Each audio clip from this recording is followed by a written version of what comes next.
In the early 1800s, the Upper Louisiana Territory was a vast, unorganized expanse of land.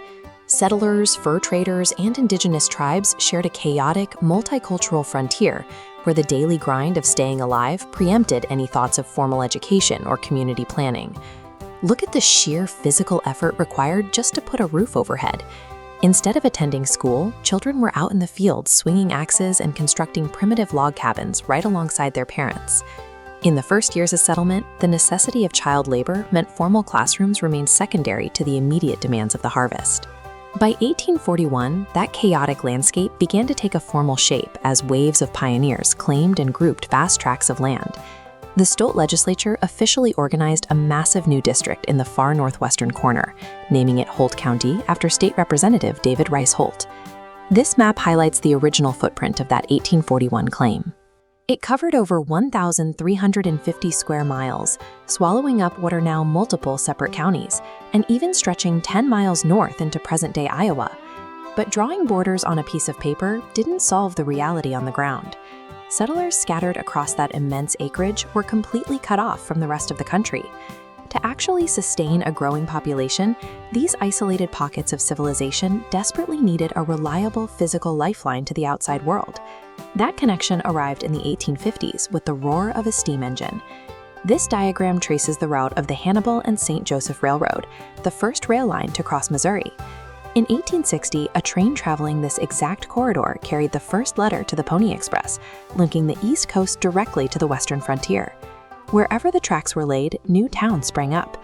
The flow of goods and people triggered a massive surge in population along the entire route. This rail expansion linked once isolated survival camps into a national industrial network.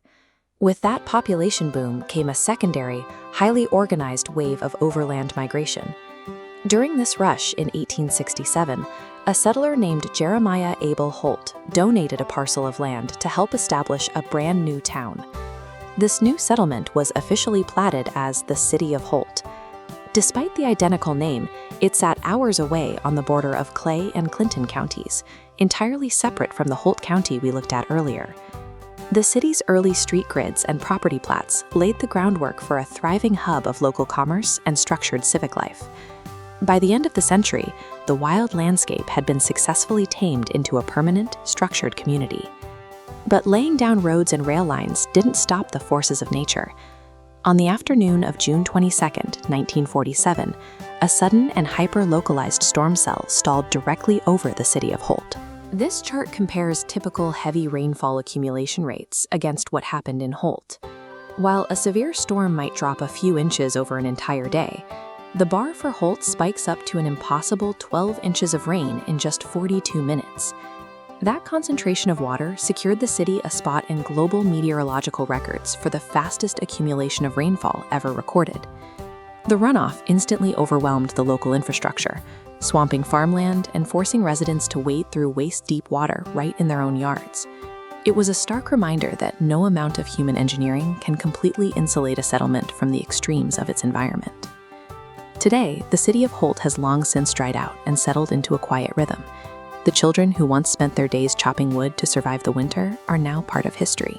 In their place is an expanding community of nearly 500 residents, complete with modern subdivisions, a full-time fire department, and local schools.